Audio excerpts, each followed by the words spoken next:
And I just want you to know that these next few days, my commitment is to show you what we've been able to do in so many of these areas so that you can really have an impact, so that you don't find yourself feeling out of control. Now, don't get me wrong, there's all kinds of things we can't control. We all know that. We're in a situation that's unlike any we've seen in a long time. And with all that has created even more strife politically, strife that's gone on racially in some parts of the world, the US, for example. But in the midst of this winter time, and it's clearly winter, you know, some people freeze to death in winter, other people figure out how to snowboard or ski, how to build a great fire, how to be with their family, how to grow. And my heartfelt wish is to really serve you in a way this week that'll blow your way, that'll really give you the momentum that you need. Because as I always say, there's two worlds to master, right? There's the external world, and listen, we can influence it, but we can't control it completely. But everything in the external world started in your internal world. And if we master this internal world, then you're going to have an extraordinary quality of life no matter what happens. See, I've had the privilege now of doing this. This is my 44th year. I started when I was 2, of course, right? But I've been doing this 44 years in about 150 countries around the world. And at this point, I could be an idiot.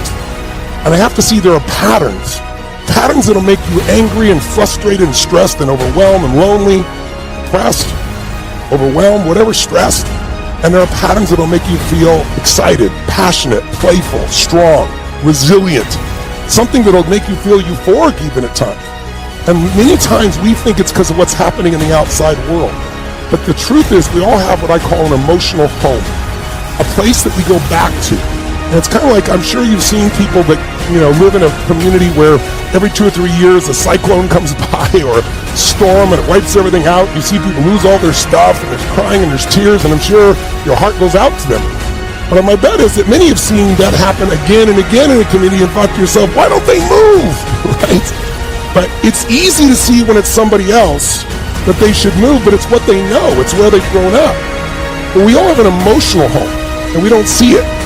And that emotional home is controlling the quality of your life. Because my whole life is committed to helping people experience a greater quality of life, not on my terms, on your terms. I don't know what it is you truly want, but I know there are specific tools that will get you through the problems, the challenges, accelerate your success, and most importantly, make sure that you have a fulfillment. Because there are a lot of people that succeed in business and finance and their careers and even have a beautiful family, and they're still not happy. Because their emotional home, what they kind of grew up with inside themselves, the thing they know, they go back to, like those people going back to the home that they know is going to get destroyed again. And so we want to see if we can't expand your emotional home this week and give you a set of skills, tools for your body, for your emotions, for your relationships, for your business, for your career, and for your finance. In other words, let's look at the full picture of your life. And I'm committed to give you everything I can in this short time. It's challenging for me because the shortest thing I normally do is like a 12 to 14 hour day. Literally, we do 5 days in a row, 7 days in a row. And people that wouldn't sit for, a 3-hour movie that someone spent $300 million to make will go there, sometimes dragged by somebody else, and within a short time, 15, 20, 30 minutes, they get into it because you use your body so much as well as your mind. What I've discovered is you can't separate these two. If you try to think yourself into thinking positive, I'm happy, I'm happy, I'm happy, I'm happy, and your brain goes, BS, read between the lines, I'm not happy, right? You have to be able to train your body and your mind.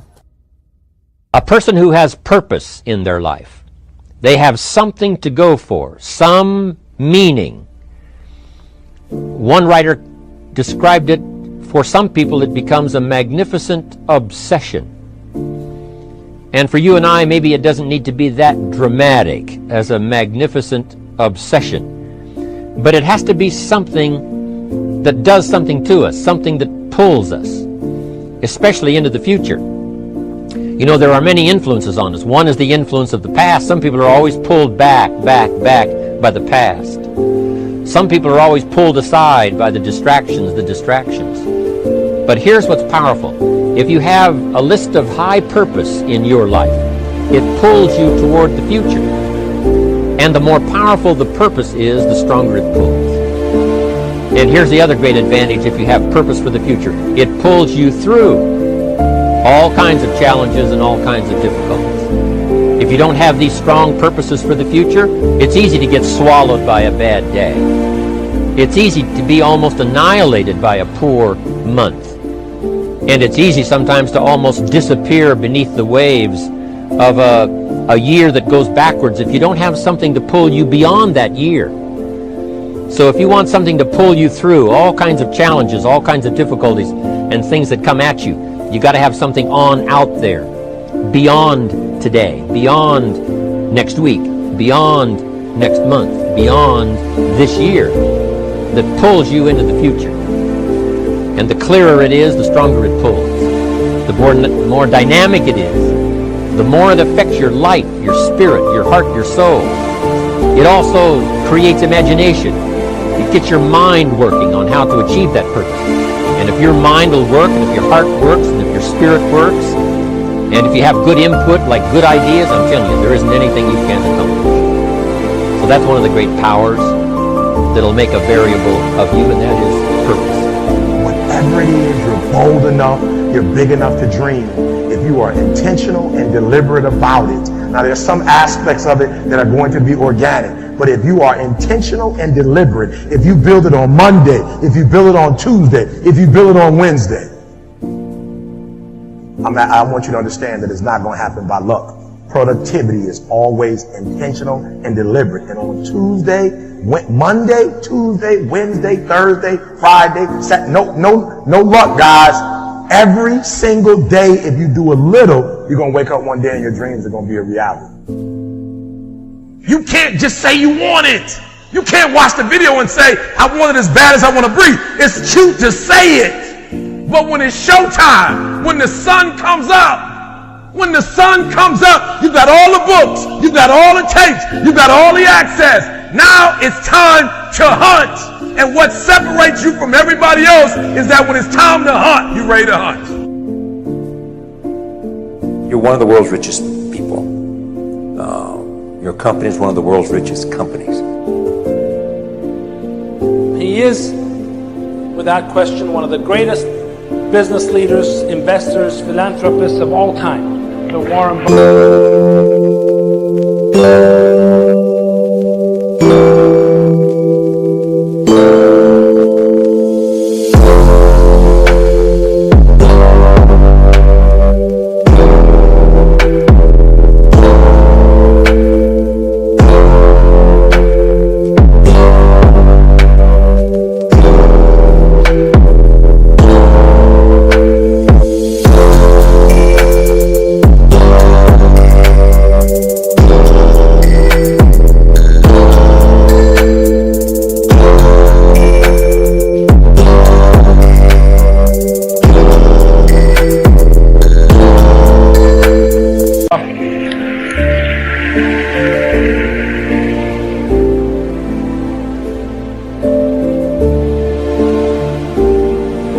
If we want to change the world, we change ourselves. Change ourselves is more important and easier. You're your own biggest asset by far. I mean, you've got all kinds of potential. Most people go through life using up a very, very small part of their potential. And so anything you do that invests in yourself, that's the best investment you can possibly make. To transform what you see on the outside, you've got to transform who you are on the inside. The number one thing that's going to change your life, the only thing that will change your life, change your business, change your money, change your relationship, is you must raise your standard.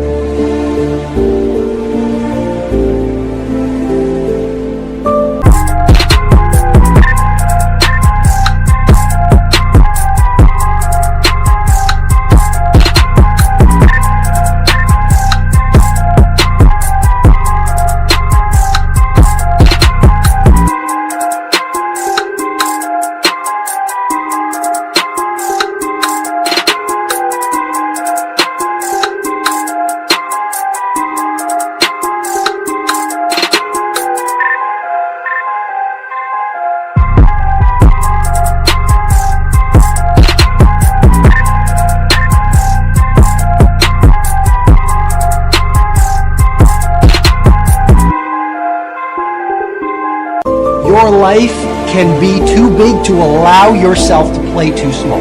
The only thing that changes our life long term is when we raise our standards. It means that all of us in life have things we want. We don't get what we want.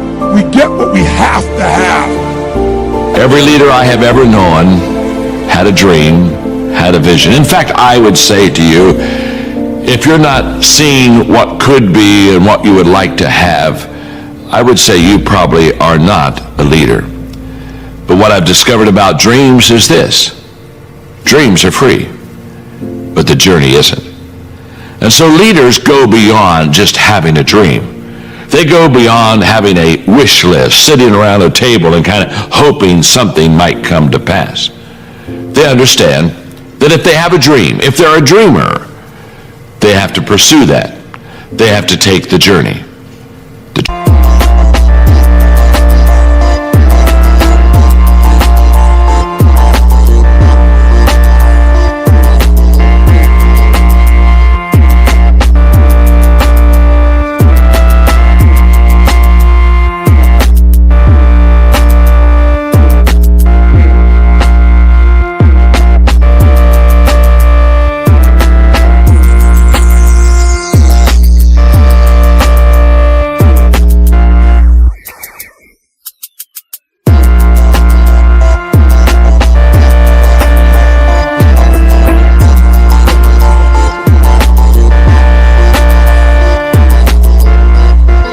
Dream's free, the journey isn't.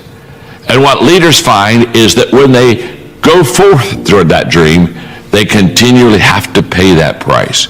They continually have to realize that they make down payments on the dream they have. But there's one thing else I would like to say. All leaders realize that whatever they pay, it's worth the price, because dreams for them do come true. Just trust me on this. I'm an old man. I know this. I've been around the block a few times. And there are two questions that if you can answer in a positive way about yourself, you're going to be very successful. And if you really cannot answer that in a positive way, to be honest with you, you're not going to be near as successful as you would like to be. The first question is very simple. What are you doing to develop yourself?